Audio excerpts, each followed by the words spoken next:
Tape from New Jersey, it's the SNL Nerds, a show where two comics from New Jersey nerd out about Saturday Night Live. I'm your co-host, Darren Patterson. And I'm your co-host, John Trumbull. Hey, John, how's it going? I'm doing okay. How are you doing? I'm good. You enjoying this cruel summer? Leaving me here on my own? It is a very Bananarama summer. Yes. I like to start off every episode now with like a summer song because there's our summer break extravaganza. Right. And it's apparently the summer of 1983. Yes. Because we're making Bananarama references. What, the kids don't know that? I don't know. The kids don't get that reference? I don't know. There are probably a fair amount of people our age who listen to this podcast. So they appreciate a nice Bananarama reference. I don't make references for the kids, John. I make it for old fogies like us. Like these kids with their SoundClouds and what have you. They listen to whatever they want to listen to in their own time. The little Zan and yada yada and going down the Old Town Road. I do jokes strictly for the oldies. Can we name any Bananarama songs besides Cruel Summer and their cover of Venus? I don't think I can. Manic Monday? That was the Bangles. We Got the Beat. That was the Go-Go's. You are very bad at this. 2 for 2. Okay, let's just say no and move on. Okay. But I was trying to think of a song by another girl group like the Chipettes or something, but I got nothing. But this week we are continuing our summer format of watching Saturday Night Live movies. Movies spun off from Saturday Night Live sketches. Yes, the people clamored for it, and here we are. That's right. Yeah, so you hear that clamoring? A lot of clamoring. Yeah. So and what's the movie we got in store for the good people? Well, today the movie we have in store for the good people, it's a summer movie, came out in July 23rd of 1993. Little movie called Coneheads. Yes. Yeah, summer of 93. Same summer actually that came out that brought us a movie called Last Action Hero and a small indie film, let's see if I pronounce this correctly, Jurassic Park. Okay. All the summer of 93. All right, that really pinpoints us in time. Yes. So now you have a good frame of reference. I mean, we all remember the Coneheads mania of 1993. Oh my God! I mean, you could not turn a street corner without seeing the prosthetic cones on people's heads. Yeah, it was crazy. Oh my God! It was crazy. I tell you, everybody was like, consume mass quantities. Meps. Remember those days? And you couldn't escape. It's just Conehead Comic-Cons everywhere. Conecon. Yeah. Had you seen this movie before? I'd seen it years ago. I mean, well, I didn't see it in the theater because this came out. Hardly anyone saw it. Yeah, I know. We'll get to that. We'll get to that. This came out in 93, so I was in I think I just started high school. I was like sophomore or freshman in high school. Uh-huh. And I did not see it in the theater because, I mean, to be honest, like the Coneheads sketch, it never really drew me in. Not one of your favorites. Yeah, I mean, I hate to say that as an SNL nerd, but like Coneheads. I'm going to have to take your membership card. Oh, damn it. Turning your gun and badge. Yes. Damn it. You're off the force. But yeah, like, I mean, as far as Conehead sketches go, like, I always thought they were okay enough. I never got, like, big belly rolls of laughter out of them. Yeah. I was like, all right, I get it. They speak in this like the staccato type of thing, and they down 6 packs of beer and consume mass quantities and whatnot. All right, I get it. So I was never a huge fan of the sketches. So when the movie came out, I was like, well, I don't like the sketches. Why would I like the movie? Yeah, and then that's a good rationale. And that's that. And then I went to see Jurassic Park. Okay. I also gave this movie a miss in the summer of 93. Right. And same reason, like the Conehead sketches never. I was always fine with the Conehead sketches. I thought they were funny. I did not think this movie was funny. So I just want to say, good call, 21-year-old me. High five. Nice going. You have discerning taste. You dodged the bullet. Yeah, but so we watched the movie again, and we'll just get into a little of the backstory. Yeah, let's talk a little about the backstory of the Coneheads, because the backstory of the Coneheads, I think, is probably more interesting than the movie itself. Yeah, I heard Dan Aykroyd came up with he's one that came up with the whole Coneheads concept because he was vacationing somewhere, I think I heard. Or? He and Tom Davis, on the Christmas hiatus of the second season of SNL, they went on a vacation to Easter Island, where they have the big statues with the big heads. Okay. And they said that was what inspired the Coneheads sketch. If you hang on a second, Oh boy! I brought some reference material. You have charts? So I have charts and graphs, and I have to turn to page 140 in this book.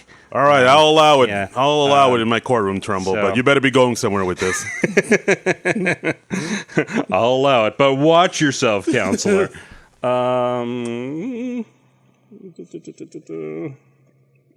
Okay. Well, while you're looking for it, do you find it? No. Okay, so while you're looking for it, let's get into the background of the movie.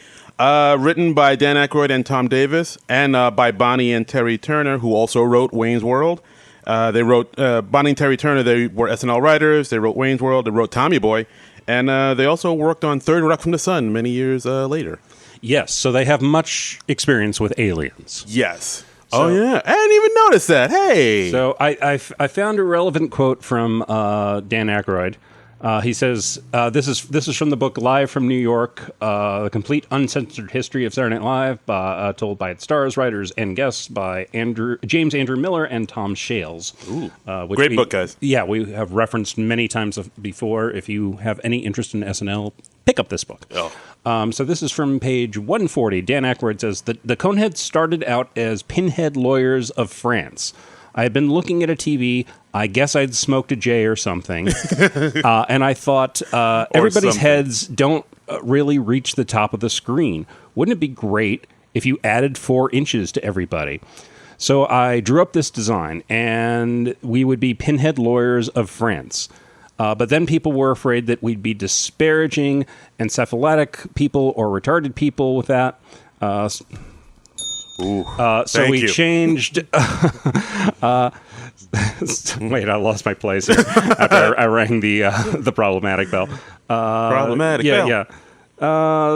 So we changed it to the Coneheads, and Lauren said, "Why don't you put it in an alien setting, aliens coming to work?" So we tried it out in a comedy workshop downtown, and that's where it came from. It evolved in the writing. And then here's another quote from Robin Schillen. I'm not sure what her position was on the show because this wasn't her first quote in the book. It says, the production assistants used to play a game. We'd get the sketches and then it would be like, what drug were they on when they wrote this one? The pot sketches were all a certain way. That was one of the funny things about getting all those handwritten pages that we had to type up. A lot of pot smoking went on when the people were writing, like the Coneheads. That was a total pothead sketch. The quintessential pot sketch. Here they are, these really weird people with things on their heads, and they say they're from France. You know.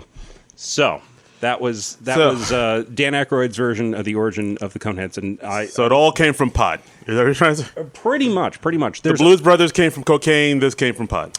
Yeah, wow. I'd say, yeah. Thank you, narcotics. You've given us so narcotic. You've formed so much of modern comedy. But there's also like a bit of a controversy. What? Yeah. I went deep on this. Have you ever heard of the comic strip character Zippy the Pinhead? It sounds familiar. Okay, Zippy the Pinhead is a character from an underground San Francisco-based cartoonist by the name of Bill Griffith, and he created Zippy in 1970. He first appeared in 1971 in a comic book, and it eventually became the syndicated comic strip that is, I believe, still going today. Ooh. And very similar appearance to the Coneheads. If you do a Google image search on Zippy the Pinhead, it's the same sort of pointed head. He's got a bow at the top of his head and a little tufts of hair. Oh, see, and he's got the collar.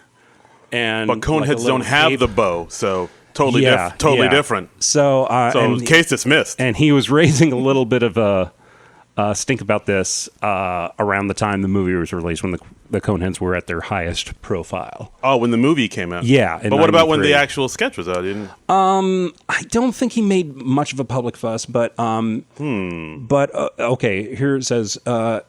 he became a well-known character among underground comic book aficionados by 1972. This is an LA Times article, by the way, from 1993. Okay.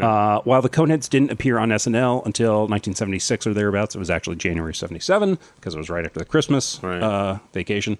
One of Zippy's biggest fans was SNL legend John Belushi, who wrote a letter to Griffith in the show's early years and asked if Zippy could serve as guest host. It's my understanding that Aykroyd was turned on to Zippy by Belushi, Griffith says. Aykroyd's statement says that he never saw Zippy until Griffith made this claim years back.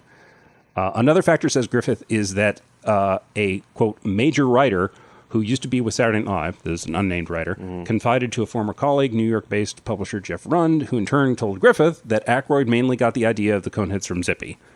Griffith adds that Aline Kominsky, the wife of famed underground cartoonist R. Crumb, relayed the same information from the same SNL writers. So, Bill Griffith did like 3 strips about this from 1993. About, how is just kind of having fun and he's sort of venting his spleen about it. But he never, it's not that he was upset, but he never sued or anything? Or No, it never got to that point. Ann Beats, former SNL writer from the show's early years, she says that the connections are vague at best and the ripoff issue is goofy.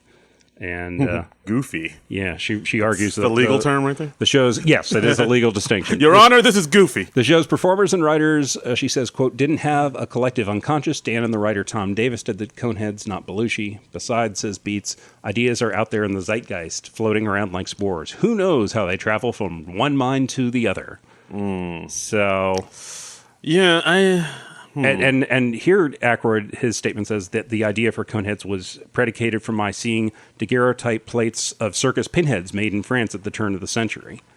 Oh. And Bill Griffith said that he was inspired by when he watched the movie Freaks. Because there is a genuine person with that condition. Whoa. Schlitzie, the pinhead, is what he was known as. Which I believe the condition is called microcephaly. Okay. I looked up. That's the actual. Wowee. But right.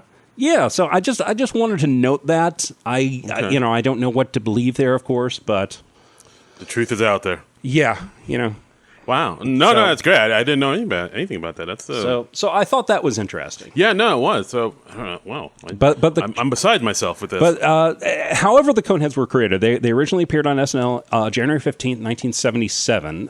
They appeared in a total of 11 sketches. So it was between January of 77 and February of 79.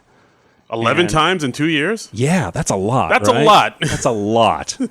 But those are like Californian numbers. They were smoking a lot of weed, I'm guessing. So, and you don't say. Whenever they did, they got another idea for a Conehead sketch. Yeah. Let's have them on Family Feud. But I always found that amusing. I also was surprised to discover when I was researching this, there was also an animated special in 1983. What? Did you not hear of this? I did not hear this. Okay, I saw this like noted on the trivia page on IMDb, and then I went and I found the special on YouTube, and it was like a pilot that didn't sell. Oh, wow! And it was done by Rankin Bass.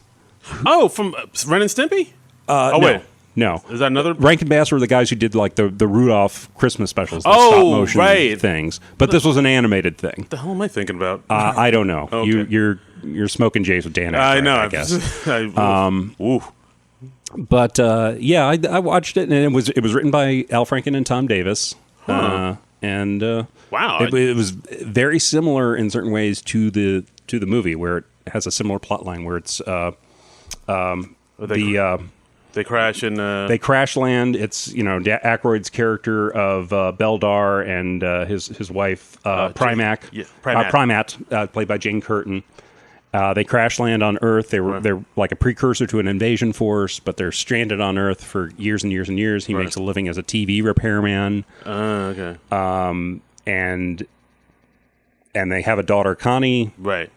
Who's a little more Americanized, and so very similar, and okay, all right, wow. Well, maybe we'll put that up on the page, or we should put up a link or something like out. That in the show notes. Not too shabby. Yeah. Well, I mean, another thing about this movie was directed by Steve Barron, who I'd never heard of before, but then I looked into what he's done. Yes, it's very impressive. Like, this guy has a career that I kind of want, because I mean, before this movie, he done a lot of music videos in the. Do you know Steve Barron or? Not personally, no. Oh, no. But no. Have you heard of him? Yes. Well, I mean, I don't think I really had before started researching this. But all right. Yes. Well, Steve Barron has done a number of music videos in the 80s, and I'm going to read you some of the music videos he directed. Oh, okay. This is interesting. I haven't heard about this. He directed the music video for Don't You Want Me and Fascination by the Human League. Okay. Thomas Dolby, She Blinded Me with Science. Oh, that's classic. Africa and Rosanna by Toto. He did Steppin' Out by Joe Jackson. He did Burnin' Up by Madonna. Electric Avenue by Eddie Grant. Billie Jean by Michael Jackson. Wow.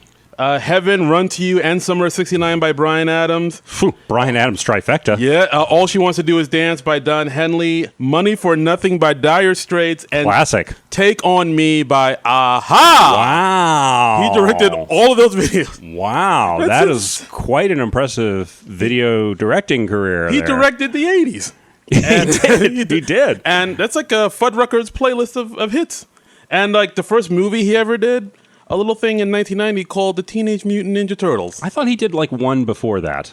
I didn't see it. I think that was like the first one. He definitely directed it. Okay. I'm pretty sure I know. I could have sworn I saw the. Okay. Well, I don't have a list. I don't have a page for Steve Barron up, but I thought he directed something before that, like way before that. Well, I mean, you can look it up. I don't think so. But yeah. Yeah. But I mean, give me a minute. But yeah, I mean, it's an impressive director. He had an impressive resume. But I think as you alluded to a little bit earlier, like this movie wasn't a hit. It had a $33 million budget and only made like 21 mil. So it wasn't a huge flop, but it wasn't knocking people over. He directed a movie called Electric Dreams in 1984, which was a science fiction romantic comedy set in San Francisco. Depicts the love triangle among a man, a woman, and a personal computer. Oh, that old story.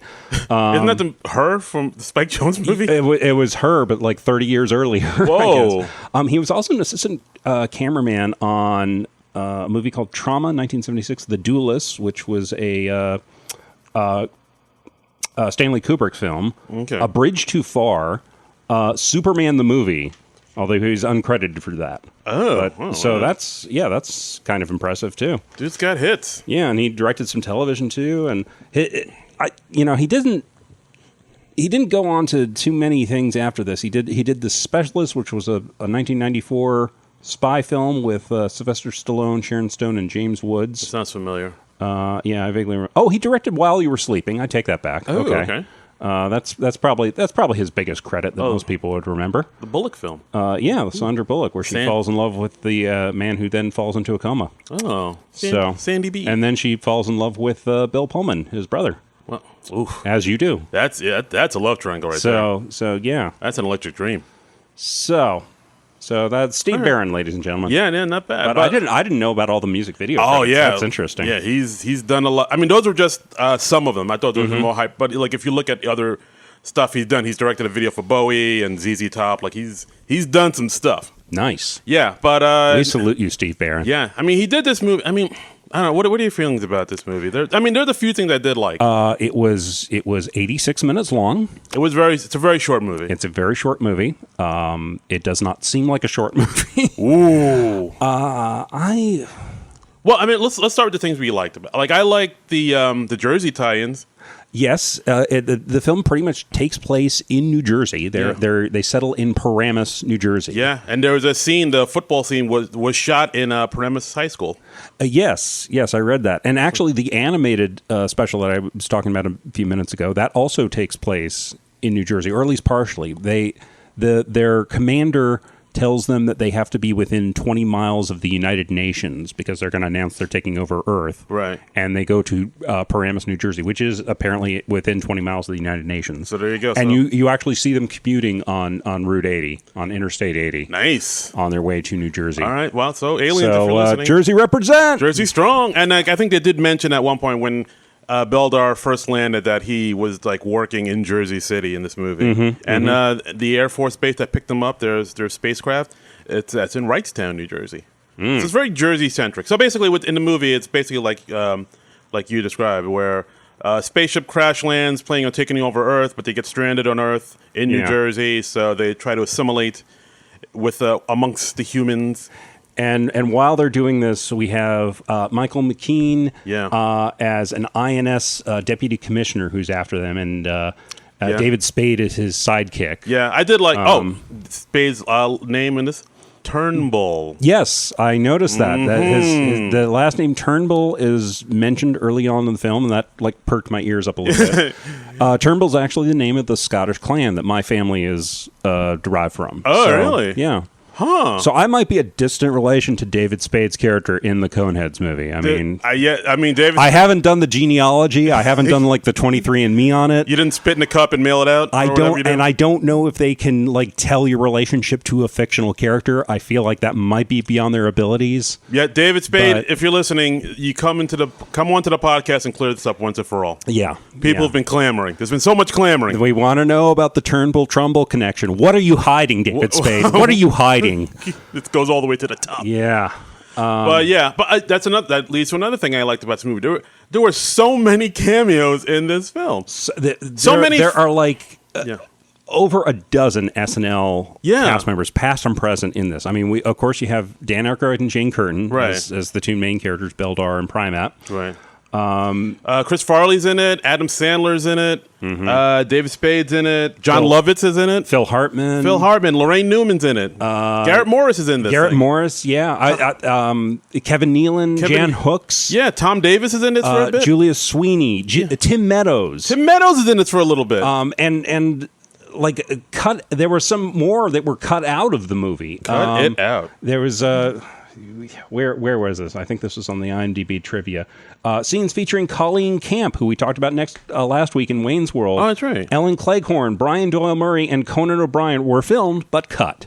Wow. So it's bonkers. And I mean, that's just the SNL alum. There's a bunch of other cameos from celebs too.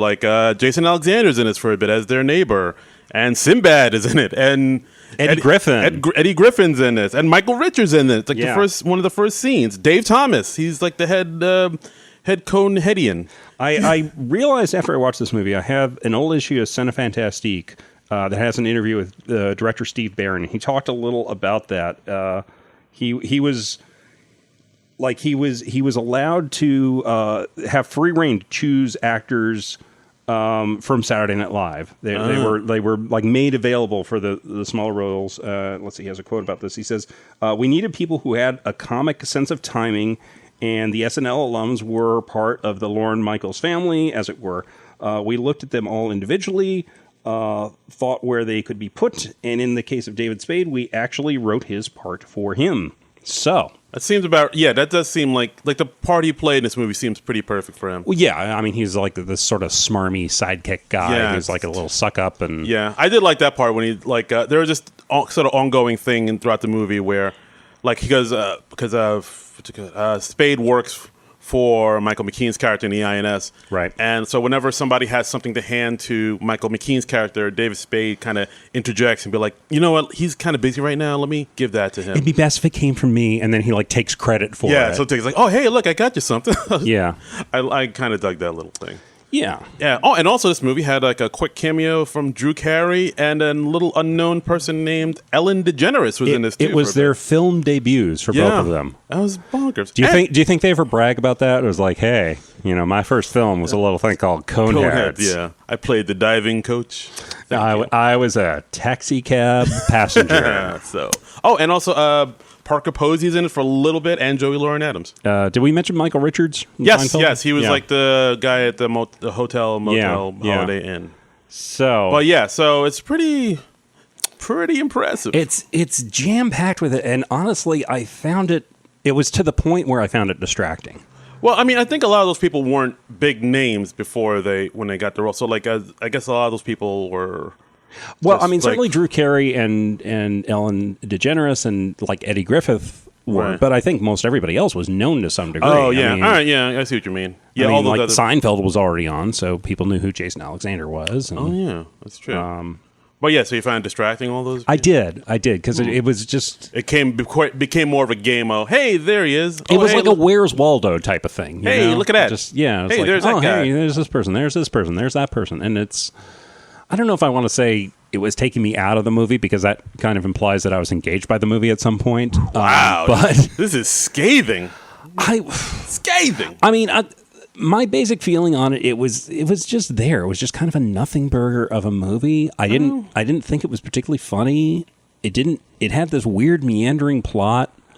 Yeah, I see what you mean. But at the same time, it was short though. Yeah, but it wasn't really bad enough for me to enjoy the badness of it. So it was just kind of like, it was just very mediocre. Yeah, I see what you mean. There were like a few scenes, like when they first land and they go into their hotel room to spend the night, and there's just like him eating toilet. I feel like him eating like a roll of toilet paper. Yeah, and eating soap. I feel like that was just parts just for the trailer. For the trailer. Yeah. I mean, I did like the part where Primat was like reading the Bible and laughing out loud at it. That was cute. That was cute. Right. I mean, that was like the closest thing they had to an edgy joke. You know, I mean, some gags like, you know, Primat's vacuuming and then she has the vacuum hose in her mouth. Yeah. So she's providing the suction. I feel like that was just for the trailer. Yeah. It's like we need to show people these people are nutty. But yeah, for the most part, it was. Yeah, I see what you mean. Yeah. I mean, like, right at the beginning, right when they land on Earth, they go into this late-night motel. Right. Where Michael Richards is the night guy, and he's watching an episode of Star Trek. He's watching, if you know Star Trek, he's watching the episode Arena, which is where the classic episode where Kirk fights the Gorn. I'm just like, you know, this isn't a good thing at the beginning, because, like, now I'm just wishing I was watching Star Trek.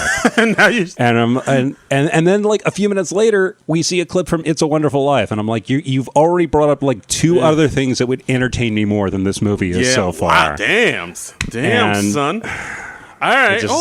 I see what you're saying. But you liked it a little more. It sounds like a little. I mean, maybe liked it isn't the word. I found it.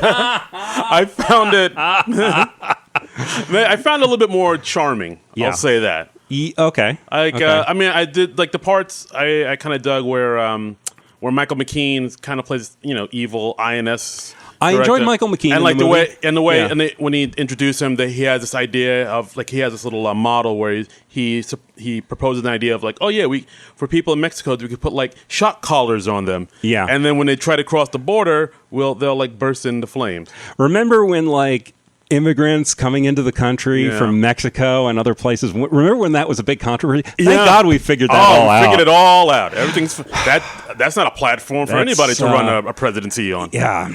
No. Yeah. We figured that out. Nope. You know, thank God that problem is resolved and we figured it all out in the 26 years since this movie. Yep. We've learned everything, and everything's just peaches and gravy. We are so much wiser than we were back then. I mean,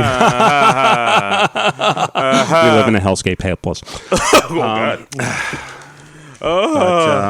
But yeah, I mean, for the most part, I see what you mean. Like, I thought, of course, Chris Farley is always the charming gent in the movie.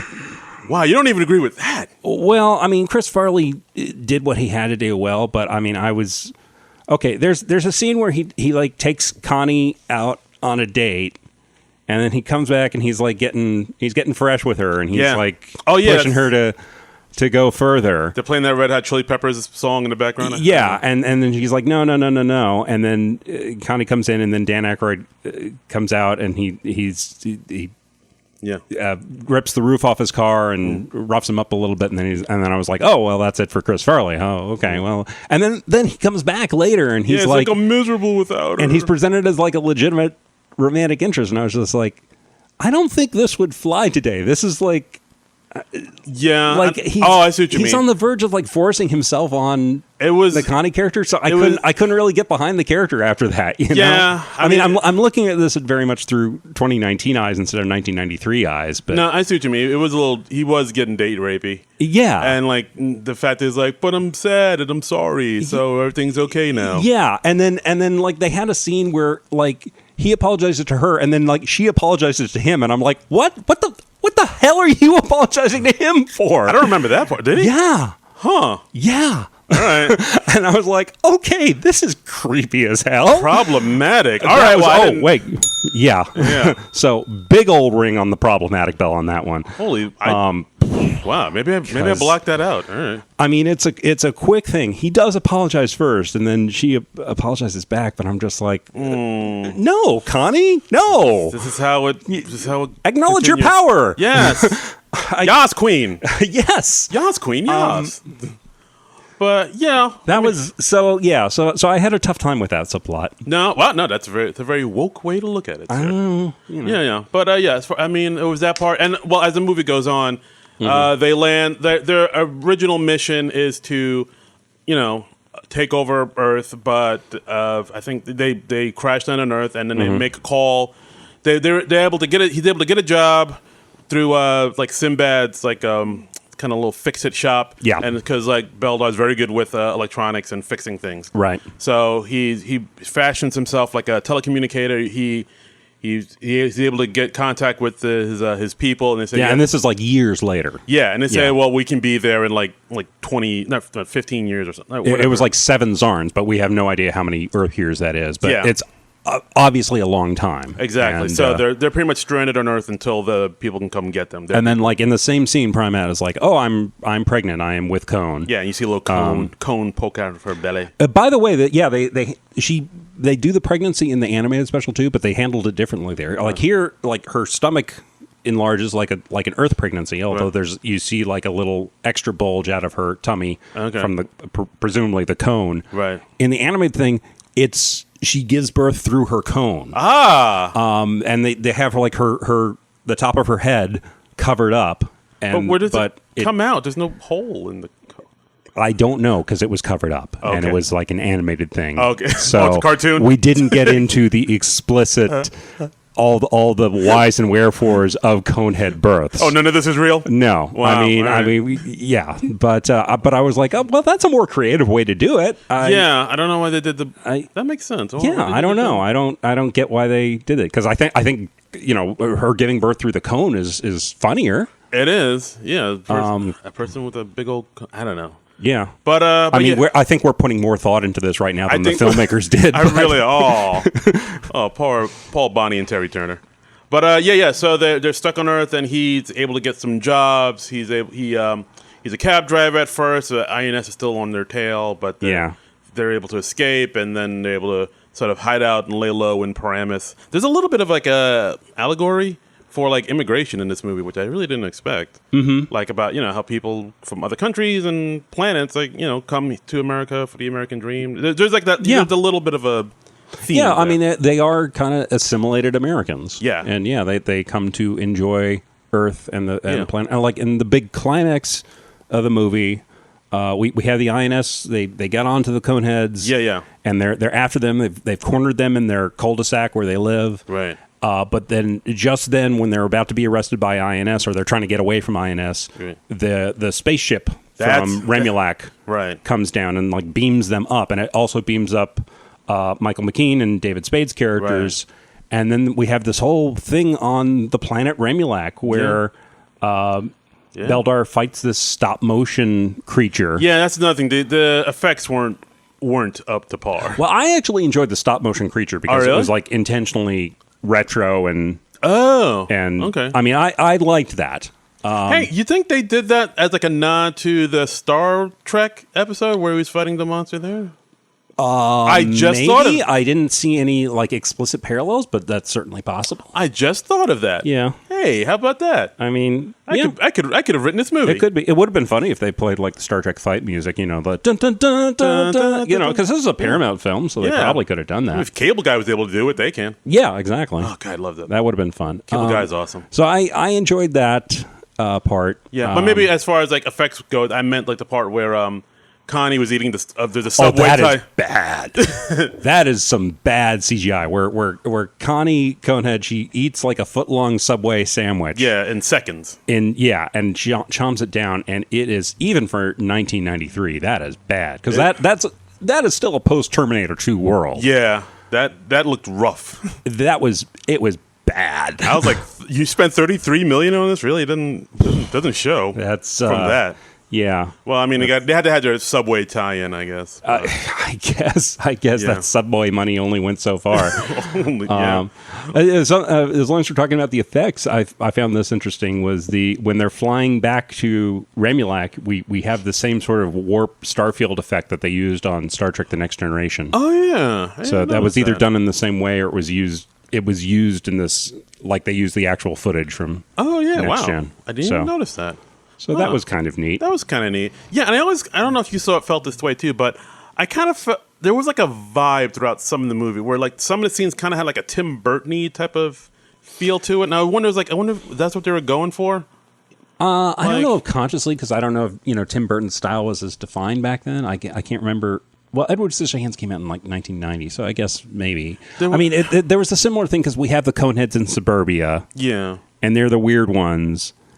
And like the big joke is that nobody really notices or comments on their odd appearance or their odd behavior. No, that's not true. People usually don't. Usually, there was one part where another cameo, Tom Arnold, when they were on the golf course, and like the first thing Tom Arnold says when he's looking, says, "Hey, dude, what's with your head?"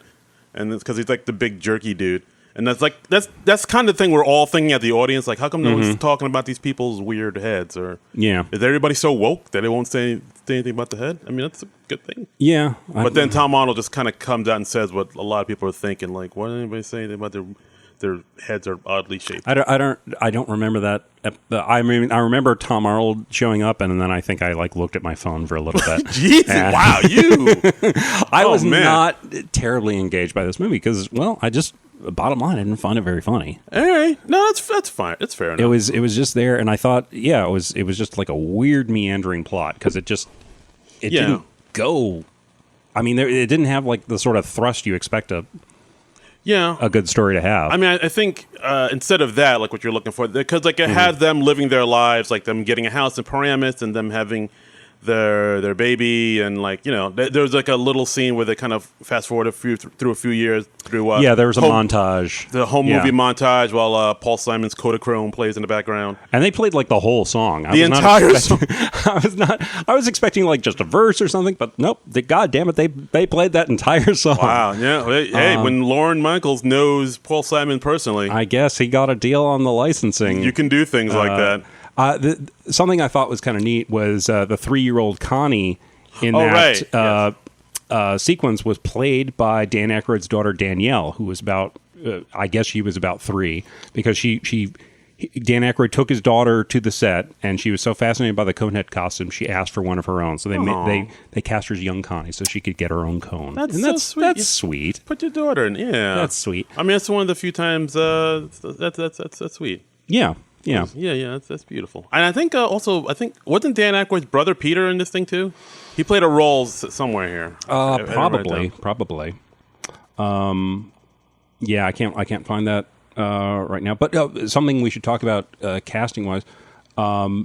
Lorraine Newman, who played the daughter Connie on SNL, she was not Connie in this movie. Instead, they cast a young actress by the name of Michelle Burke. And apparently, Christina Applegate tested for it as well. Oh, they said they in that interview. Kelly Bundy? I know. And they part of the reason that they cast Michelle Burke was she looked good in a cone. They said, okay. I mean, that was important, that she had to be, not everybody, I think, looks good in that makeup. Not everybody can sport a cone. And she had the cone on and I still hit that. It was flattering for her. So good for you, Michelle Burke. Yay. And Michelle Burke she was also in Dazed and Confused. What? That make Parker Posey and Joy Lord Asner and Dazed and Confused too. Yep, and they play her friends in this movie. Huh. In the backseat when Beldar's driving him to school. So look at that synergy. I don't know which one was shot first, but but they came out, I think, the same year. I believe so. Yeah. So, or within like a year of each other.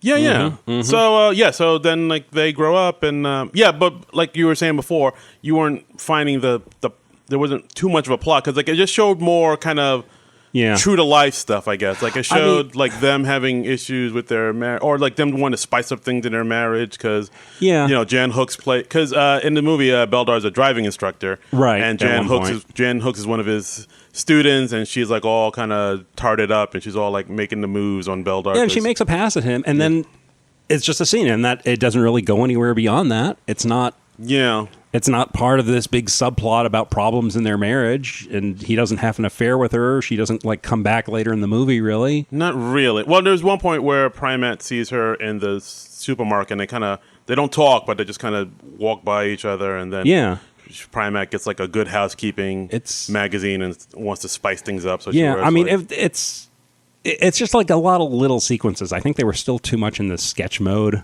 Yeah, you know? I can see that. I mean, these are characters who were built for like 5-minute sketches, and I think they didn't really break out of that in this movie. We didn't really have a story for them. Yeah. It wasn't like when Wayne's World. Or Wayne's World, there was a story. Wayne's World had a story. Yeah. I see what you mean. And this was, they just were built for those 5 minutes. And also, like, the Conehead voices get grating very, very quickly. Because it's Dan Aykroyd and Jane Curtin talking like this and using very formal language and wow, that was very good. I mean, it gets old fast. Yeah, that's probably one of the reasons I never really liked the sketch in the first place, where it's just them. Oh, they're just kind of using big formal words to say, well, like instead of cheese, they'll say lactate extract from a hooved mammal. Yeah. Yeah, they have that very formal way of speaking. And that's the joke, where they use like the big word. Yeah, and they would on the show they would always be like, consume mass quantities, and they'd like drink an entire 6-pack of beer at once. But they didn't do that in this movie because I think they were going for more of a family movie. Yeah, thing. It is PG. Yeah. I mean, it was PG. It's not even PG-13, huh? No, PG. No one cusses.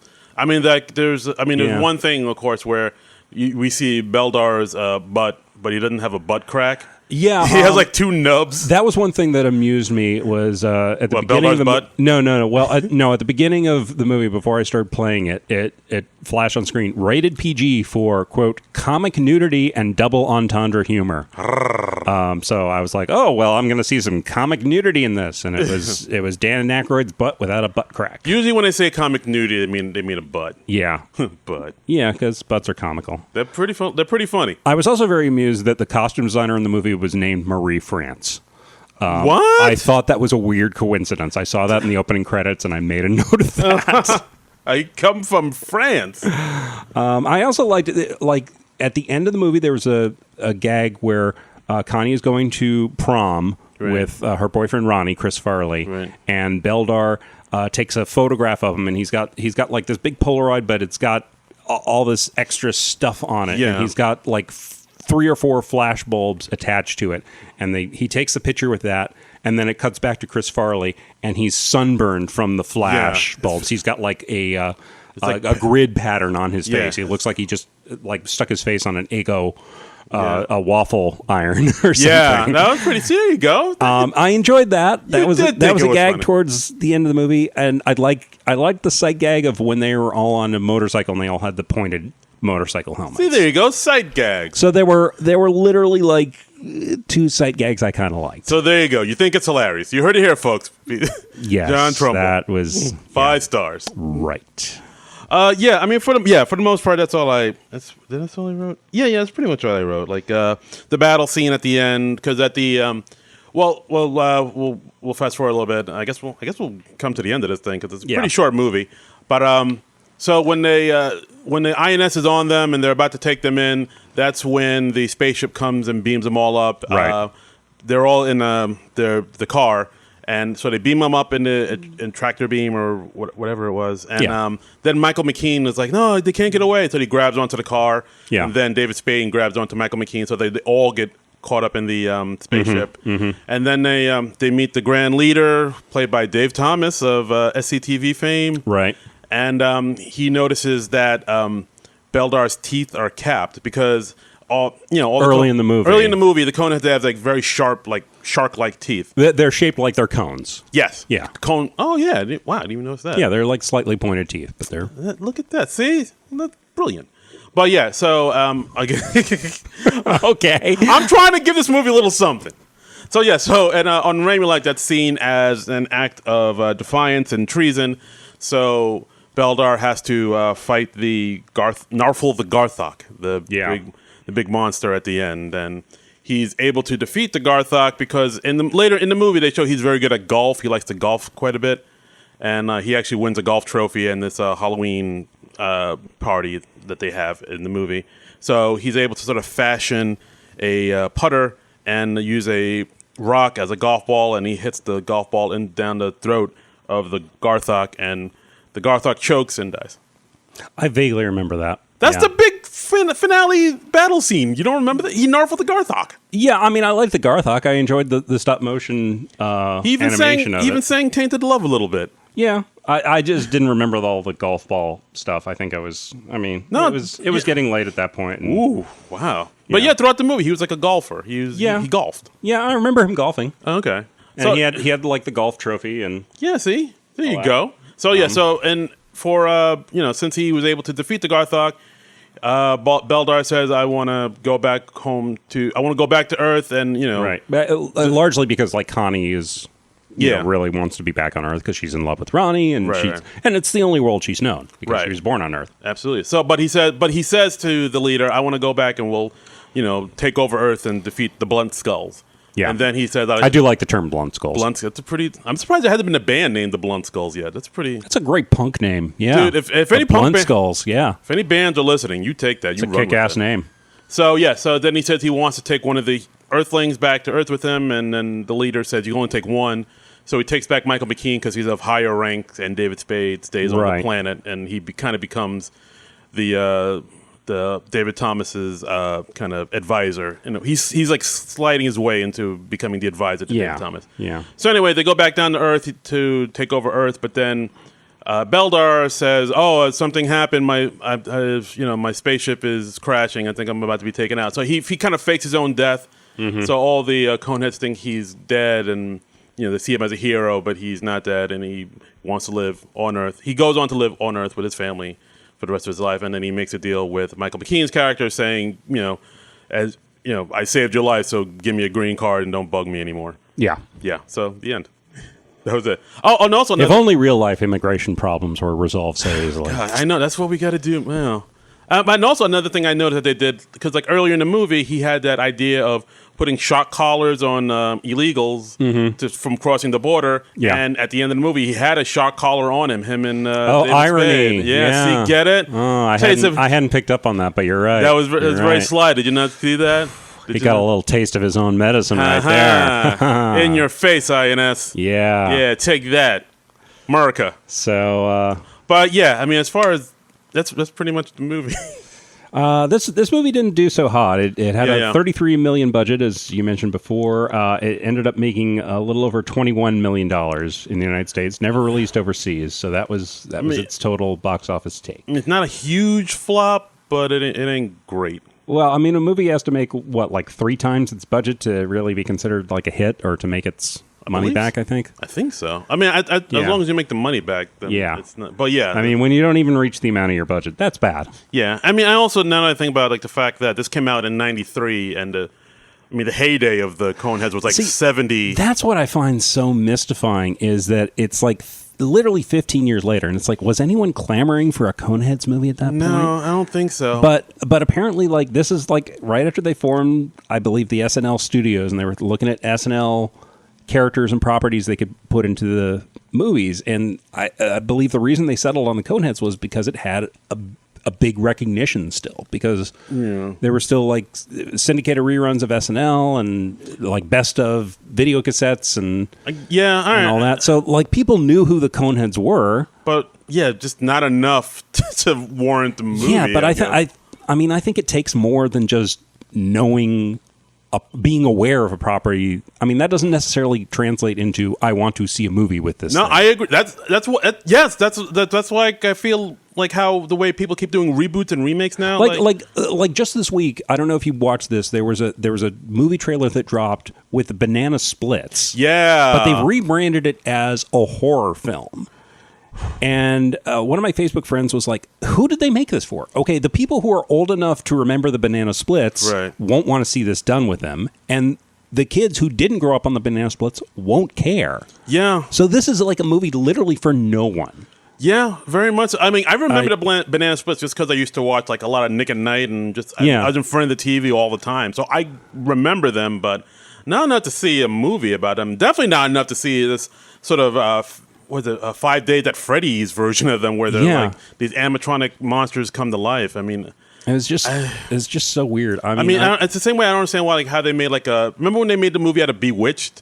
Yeah, like like in the 90s or the. And it had this overly convoluted premise too, where it was like Nicole Kidman was a real witch, and then she's cast in a movie version of Bewitched within the movie, and it was like it's meta, man. No, just make a Bewitched movie. I mean, if you have to make a Bewitched movie, which I'm not entirely convinced we did. Yeah, we didn't. It's like it's meta, man. Don't just make a Bewitched movie. There's levels on top of levels. I think they're just thinking Hollywood now where.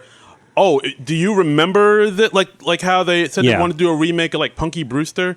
It's like with Soil Moon Fry playing an adult Punky Brewster, and it's like, does anyone want to see that? No one wants to see. Like it's like just because I remember it doesn't mean it's enough to make a movie or a TV show out of it. But I mean, apparently that revival of Full House was really successful on Netflix. I mean, I think they did like 3 seasons of that or something. Yeah, I mean that's a little bit. And now Becky's going to prison, so that's probably done. But a very special Full House. Yeah, Becky goes to the Slammer.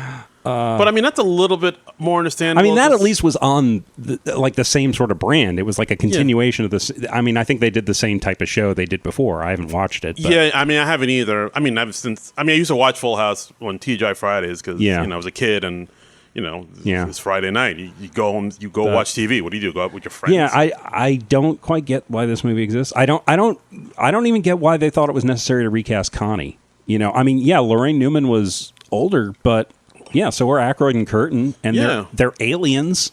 Why the hell couldn't? Yeah, and we have Chris Farley. Chris Farley put the teenager in this thing, and no one questions it. Yeah, who had to? Or he was at least early 20s, I think, because he was working in an auto parts store. But he's like probably pushing 30 and he's playing this young guy. Yeah, so what? How old was Chris Farley when he passed away? He was 33, right? Because the same age as Belushi. Yeah, that sounds right.